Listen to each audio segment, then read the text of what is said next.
If you're a content creator who wants to get professional sounding audio like this, here's a few tips to improve your pod mic.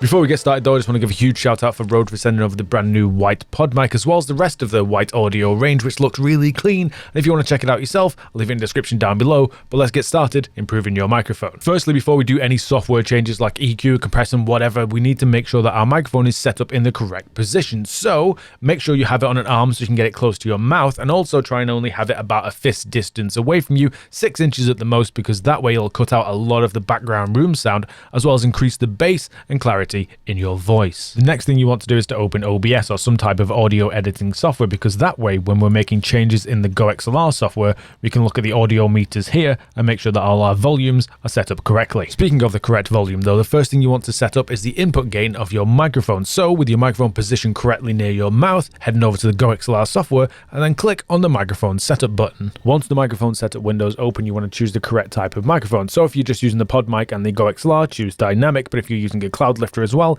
you want to make sure you've chosen condenser. Now, while looking at your audio mixer like meters here, you want to change the gain of your audio so you're hitting between -15 and -10 on these meters. So for me, that's going to be around 30 or so. Obviously that number is going to be very specific for you, so it depends on how loud or quiet you talk, but setting it up between -15 and -10 decibels means that you'll avoid any clipping. Next, we're going to set up our noise gate filter, and this allows us to actually cut out any background noise when we're not speaking. And the easiest way to set this filter up is to make sure that it's turned off so that any noise can come through whenever, and then look at your audio meters and stop talking for a few seconds, and then whatever that volume is that's coming through naturally in the room, you want to set the noise gate filter a little bit higher than that. So in my specific room, because my PC fans or neighbors or whatever, I'm getting around -58 to 55 decibels, which means I can set my noise gate filter about 5 decibels higher than that. So I'm going to set mine up at around -52. And that basically means that any audio less than -52 decibels is going to close the actual noise gate and basically just turn off the microphone so you can't hear what's happening. Next, we're going to set up attenuation, and that's basically how much noise comes through when the microphone is closed. So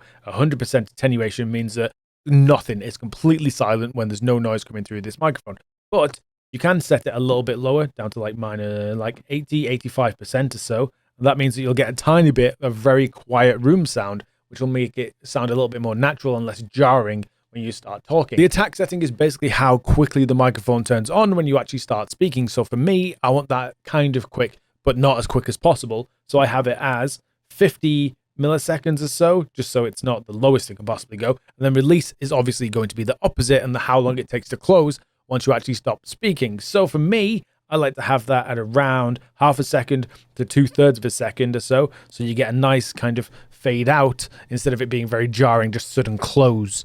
The next filter that we're going to be covering is actually our compressor, and I know that's not next in the chain, but I like to do compressor first because it balances out your audio. A compressor basically makes the loud and quiet sounds closer towards each other, which changes the overall sound of your microphone, and then any frequencies that are missing or you don't like, you can kind of take out or add back in with the equalizer after doing compressor. In the past, I used to have a really strong compressor on my microphone, but over the last year or so, I've kind of dialed it back off a little bit, so it still sounds very radio-like, but still has a bit of dynamic range, so you have a little bit more of a gap between whispered sounds like this and stuff that's a little bit louder. So for my compressor, I like to have my threshold at -20 decibels, and that means that anything louder than -20 decibels is going to be compressed down by the ratio, is what we're going to add in next. So -20 decibels for the threshold, ratio at 4:1, attack at 2 milliseconds, release at 25, and then makeup gain is going to be important and very subjective for like your setup and how loud you are and stuff. So to set up the makeup gain correctly, you want to look at the meters and then look at them when I'm talking right now, and it's coming out at around -25, and you want to increase the makeup gain so you're hitting between -10 and -5 on the audio meters. So for me, that's going to be around 10 decibels. Next, we're going to be covering the EQ of this microphone. And before we do that, though, I do need to mention that EQ is always going to be subjective because your voice doesn't sound like mine. So even though I will give you some settings and explain what they do, you're going to have to play around with it a little bit to fit your voice perfectly. So this is my EQ settings, and I completely forgot to mention this in one of my previous videos, but for anyone wondering, the easiest way to change these like dials and frequencies and stuff like that isn't with the actual sliders, is to just click on the number and then type in in the number you need, and that's much easier to do than trying to fiddle with the actual slider. Anyway, unlike my SM7B, which is the microphone that I usually use for this type of stuff, the RODE Podmic isn't quite as bass heavy, and it has more clarity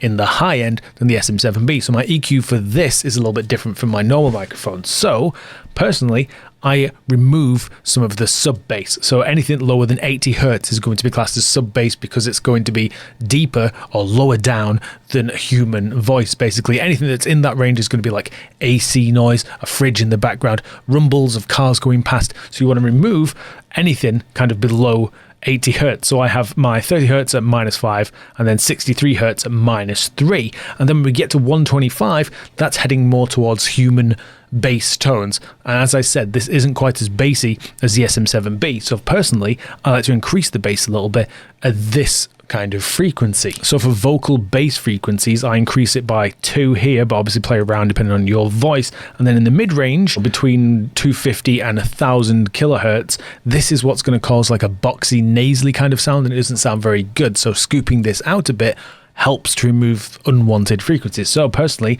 I have 250 hertz at 0, 0.5 kilohertz at -2, and then 1000 or 1 kilohertz is at 0 again. Now we're heading a little bit more towards the treble and like high end of the microphone. And as I said earlier on, the SM7B that I normally use needs these boosting a lot because it's kind of a dark, bass heavy microphone, and you want to emphasize the top end to emphasize your voice. But with the RODE microphone, it's already kind of clear. It has a lot of treble in it, so I don't really increase that much. I actually remove a bit off at the end, as you'll see now. So the 2000 to 4000 hertz kind of range is going to be classed as like the presence or clarity in your voice, and I like to boost that a little bit, but not as much as I usually would do with my other microphones. So I just add 1 to 2000 hertz and then 1 to 4000, and 8000 hertz, leave that at 0 because we're heading into like the very high pitched sound, and I don't want to increase that too much because this is already top heavy, and we'll end up increasing other things in the background like fan noise or hums and stuff in your room.